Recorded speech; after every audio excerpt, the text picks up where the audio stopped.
Now, Dr. Burk, your research shows that if all of the United States had been fluoridated, that would mean about 70,000 extra deaths because of cancer per annum. Those are remarkable, impressive, and in fact rather disquieting figures. Could you shortly describe your research in this field and what results did you get from it? Yes. The 70,000, of course, would represent 1/5 of all the cancer deaths in the United States, twice as many from breast cancer in women, and twice as many as from lung cancer in man. Our studies involve comparing the deaths of all persons in the 10 largest fluoridated cities of the United States with the 10 largest non-fluoridated cities in the United States year by year.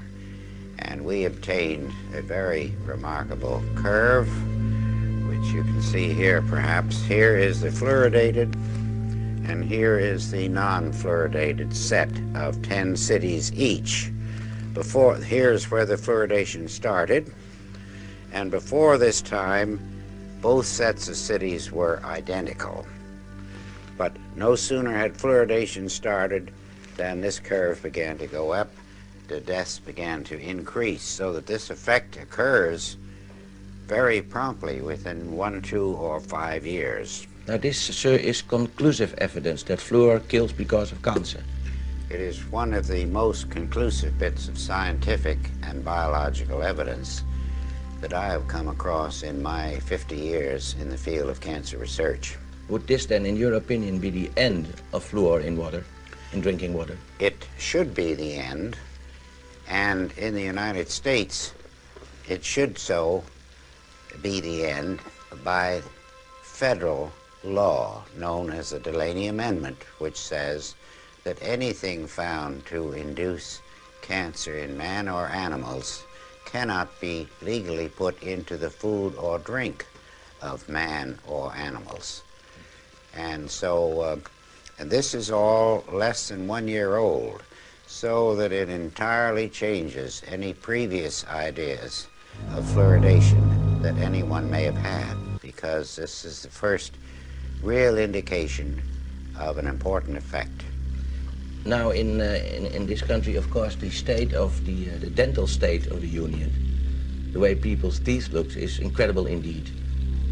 Would you say that stopping fluor had other effects than increasing the dental problems in this country?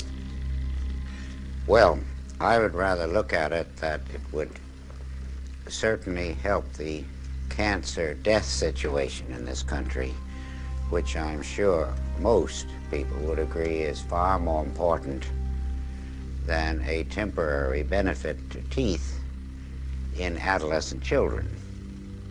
This, you see, amounts to public murder on a grand scale. It is a public crime, it would be, to put fluoride in the drinking water of people. Now, the children of this cameraman and mine, sir, take fluor. Should we stop this immediately? Well, in my opinion, if they were my children, they would not take it anymore. I can only recommend for myself, but I would suggest to you that they stop it. Is there a difference in having fluor in drinking water or administering little fluor pills to children? Well, of course, the little fluor pills are a much smaller proposition than drinking gallons of water per day or per week, as well as taking a bath in it and washing your automobile in it, and watering your lawns. That's a very massive thing compared to brushing teeth with fluoridated toothpaste. But our work is immediately concerned with drinking water. What happens to toothpaste, I'm quite willing to let the future studies go into that in more detail.